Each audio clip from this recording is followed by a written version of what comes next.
Greetings, everybody. Alafia. Thank you for being here with me. Today, I just wanted to see if I could explore what the signs might be that somebody might possibly need to engage in ancestral healing or to just start thinking about it or exploring it. And, ancestral healing is a personal emotional process. It can help individuals address unresolved emotions, traumas, and familial dysfunctional patterns. We all know what dysfunctions in families can be, and we see it every day in some very sad and fatal situations where families turn on one another. And, in my mind, I think what would make any parent kill their children, kill their spouse? What what what level of pain can someone be going through? Yes, you may say that's a mental health issue, but sometimes the signs were there, or there were things that were happening that possibly it might have required them to look for a variety of ways of healing. I mean, I want to be very clear. Mental health support is very, it stands on its own. And it's not one thing doesn't take over the other, but it's looking at different healing modalities. And one size doesn't fit all. Because there are many people, I've worked as a therapist, there are many people who have been through the system and have come out the worst for it, because that was not the healing that they required or that they needed. But again, I want to be very clear that mental health is something, it's a very serious um, way, way of being, and requires very specific ways of looking after them, which may involve medication. But coming back to ancestral healing and some of the signs that, you may begin to see, where you might begin to think, okay, maybe there is something different I want. And feeling disconnected. If you have a sense that you're feeling disconnected from your ancestral roots, and how do you know? How you may say, how do I know I feel disconnected from my ancestral roots? How do I know that that's specifically what it is? That's one of those things that no one can tell you. It's not like I have a headache and that's it. But if you feel separated from yourself, you know, it's one of those situations that you may not be able to put a description to it, but you feel a disconnect, or it may be even more direct in you're living in the diaspora, which is what my work is focusing in with Africans in the diaspora. I don't have to explain what that feels like. That feeling of feeling disconnected to your people, to your country, to your way of life, and when you live in the diaspora, for survival, you learn to live in your environment and take on the ways of the host country, and there's nothing wrong with that. Absolutely, the, lots of gratitude for being in spaces that have been open and have been supportive and helpful, but some of those spaces have also been damaging, and that is where you as an individual, if you have come to that place where you feel, I'm just not happy, I'm just I just feel out of place, all the spaces I'm in, I feel as if there's a part of me that I've lost, and I want to find out more. Ancestral healing might be just what you need, and it can help individuals address unresolved emotions, traumas, and, like I said, familial dysfunctional patterns. That cognitive dissonance, feeling disconnected from ancestral roots. If you don't feel a connection to your family history, your culture, or traditions, ancestral healing may be very helpful with that. Again, this is something that you have to do with intention. It's not just a flippant thing, because you won't get the full effect of it. It has to be something that you have come to that place either through um, finding out information about what ancestral healing is. You know, I'm here for that. Taking a course or two about ancestral healing. You know, dipping your toe in the waters if you're not sure about what it is, you just want to see if it speaks to you, because it's not for everybody.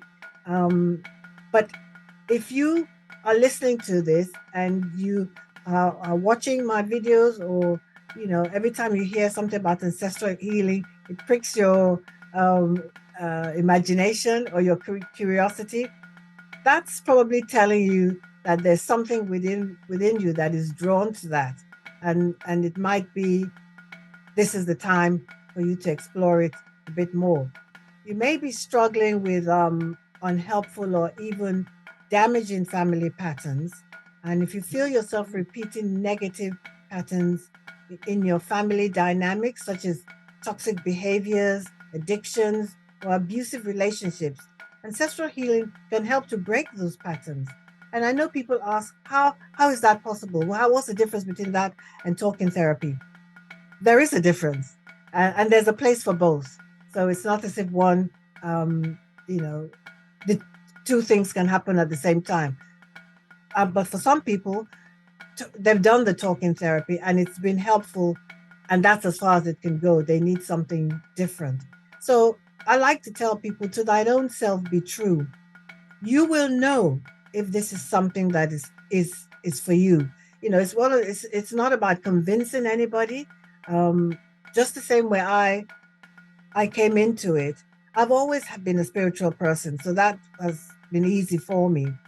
And I've always loved the richness of my African culture, but I'd gone so far away from it that it didn't really make any sense to me.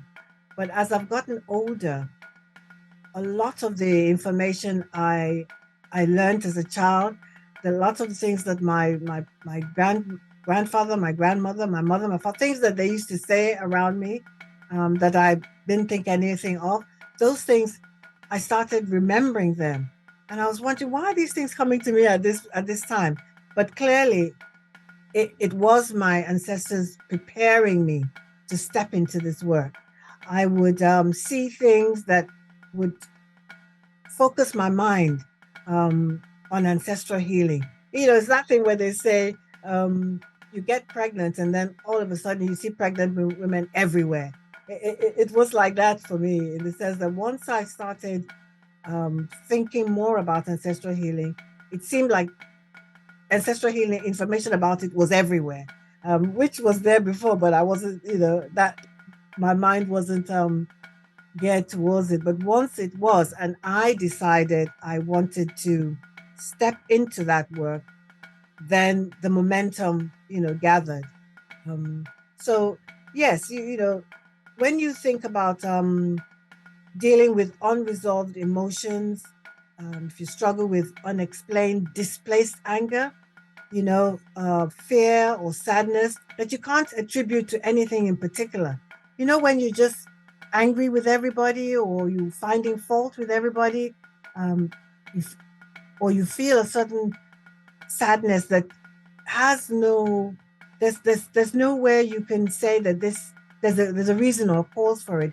These are all signs sometimes that tell you maybe you need to start exploring ancestral healing and begin to look at it and see what it is that you may be able to um, find out that will give you further knowledge that you can decide if it's something that you want to go forward with. It's, again, for some people, once they identify with the subject matter, they go for it, go into it full force. For other people, they do bits and pieces, and that's okay too. You'll find your own way of approaching it.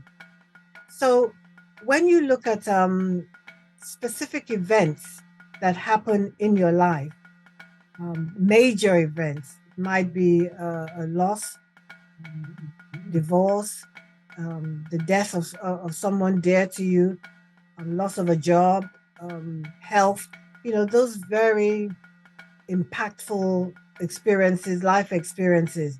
For some people, that's when it kicks off for them, that they want to find out more about whether those illnesses that they have lived with for years and they've thought nothing about, is there a connection in their lineage?